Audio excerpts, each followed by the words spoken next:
சொந்தங்கள் அனைவருக்கும் என் நன்றி கலந்த வணக்கத்தையும் வாழ்த்துக்களையும் தெரிவித்துக் கொள்கிறேன். என் சொந்தங்கள் அனைவரும் இன்று ஒரே இடத்தில் கூடியதற்கான பெருமையை நான் உணர்கிறேன். எனக்கு ரொம்ப மகிழ்ச்சியாகவும் பெருமையாகவும் இருக்கிறது. இங்கு இருப்பவர்கள் எனக்கு நிறைய பேர் தெரியாது. அண்ணன் பரம்பை பாலா அண்ணன், சாமிநாத அண்ணன், என் அருமை சொந்தம். நாங்கள் இந்திர குல பெண்கள் நல சங்கம் என்று ஒரு சங்கத்தை நிறுவ வேண்டும் என்று நான் 2 வருஷமாக மிகவும் ரொம்ப கடினமாக யோசித்து முடிவெடுத்து இப்பொழுது டிசம்பரில் தான் நான் அதை பதிவு பண்ணினேன். ஏனென்றால் ஒவ்வொரு சமுதாயத்திலும் உள்ள பெண்களும் ஏதாவது ஒரு வழியில் சந்தோஷமாக ரொம்பவும் சிறப்பாக வளர்ந்து கொண்டிருக்கிறார்கள்.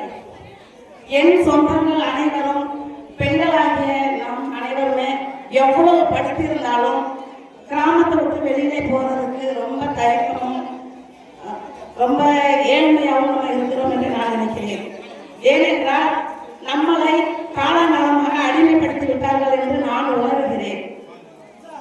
என்னோட 14 வருஷ அரசியல் பயணத்தில் நான் ரொம்பவும் வருத்தப்பட்டிருக்கக்கூடிய நிகழ்ச்சி நிறைய இருக்கிறது. நம்மளை ஒதுக்குகிறார்கள் என்ற எனக்குள்ளேயே ரொம்ப வேதனைப்பட்டிருக்கிறேன். அதை எல்லாமே உடைக்க வேண்டும்.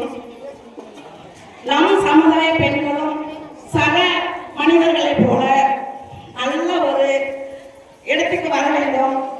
அமைச்சரவையில் அமர வேண்டும். சட்டசபையில் அவர்களும் பயணிக்க வேண்டும். நமக்கான ஒவ்வொரு விஷயத்துக்கும் அவர்கள் குரல் கொடுக்க வேண்டும். அப்படி என்றுதான் நான் யோசித்தேன். இதற்கு என்ன வழி? ஆண்கள் எத்தனையோ அமைப்புகள் வைத்திருக்கிறார்கள். அவர்களும் போராடி கொண்டுதான் இருக்கிறார்கள். ஆனால் நமக்கான இலக்கை அவர்களால் அடைய முடியவில்லை என்றுதான் நான் நினைக்கிறேன். ஒவ்வொரு வகையிலும் பொய்யான வழக்குகள், பொய் கேஸ் போட்டு நம் மனிதர்களை, நம் இரத்த உறவுகளை, நம் சகோதரர்களை ஒடுக்கும் நிலைக்கு கொண்டு தள்ளுகிறார்கள் என்று நான் ஒவ்வொரு நாளும் மெத்தனை அடைகிறேன். ஒவ்வொரு நாளும் நம் சமுதாயத்தை பற்றி சிந்தித்துக் கொண்டே இருப்பேன். என்ன பண்ணலாம், எப்படி நம் சமுதாய மக்களையும் சமூகத்தை கொண்டு வரலாம் அப்படி என்று நான் யோசிப்பேன். ஆனால் அதனால்தான் இந்த முடிவை நான் எடுத்தேன். ஆண்களால் சாதிக்க முடியுமோ இல்லையோ எனக்கு தெரியாது.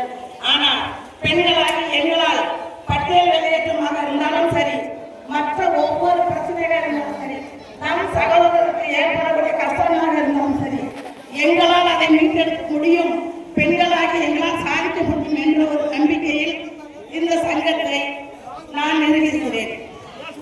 எனக்கு இது பெருமையாக இருக்கிறது.